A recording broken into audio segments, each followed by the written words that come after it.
ভাই আমি আসলে জব খুঁজতেছি, আপনাদের এখানে কি কোনো ভ্যাকেন্সি? ভ্যাকেন্সি হয় না? একটা সিভি রাখবেন আমার, যদি কোনোভাবে স্কোপ হয় আমার ফোন দিন প্লিজ। খাবো কি দিয়ে? সবজি মাছ এগুলো দিয়ে খা। আমি তো মাছ খেতে পারি না, বন্ধ হয়ে যদি একটু। কি দিতাম? মুরগি বাজারে গেছে কোনো দিন? মুরগির কেজি কত জানো? সংসারটা কিভাবে চলছে না চলছে কোনো খোঁজ খবর রাখো? বাবা এমন তো না যে আমি চাইলে চাকরিটা পেয়ে যাবো। তুমি চাইছো কোনোদিন? আরে এসব কি বলতেছো তুমি? একটু থামো না, খাবি না? অনেকে নিব, এই যা আছে সেটা দিয়ে সেরিকে যাবি। তোমার কথাতে পেট ভরে গেছে। ছেলেটা সেহরি না খেয়ে চলে গেল। বাড়িওয়ালা আসছিল, অনেক চিল্লাচিল্লি করছে। আমরা এই বাড়িটা ছেড়ে দিই, বস্তিতে যাবো। তবুও ভালো।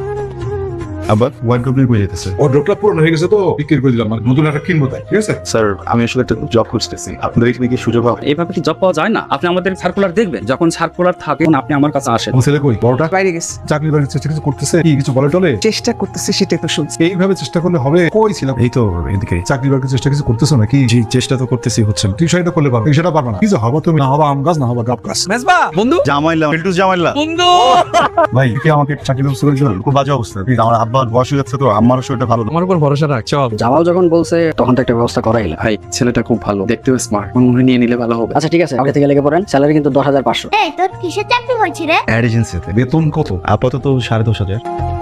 বাবা আমি তো গুলশান দিকে যাবো, তোর নামাই দিয়ে যাবো। আজকে তোর প্রথম অফিস, আমি তোর নামাই দিয়ে যাবো। হ্যালো জি স্যার, এক্ষুনি আসতেছি। যা। ঈদের দিন এখনো পর্যন্ত তোমার ছেলে আসলো না, তুই বুঝলাম না কি করে বেড়ায়, কোথায় থাকে? ওই তো ভাড়া চলে এসেছে। তোর ফোন বন্ধ কেন? চার্জ ছিল না, বন্ধ হয়ে লুকার নতুন পাঞ্জাবি, এটা তোমার, শুধু শুধু এটা কেন আনতে গেছিস? এটা তোমার জন্য।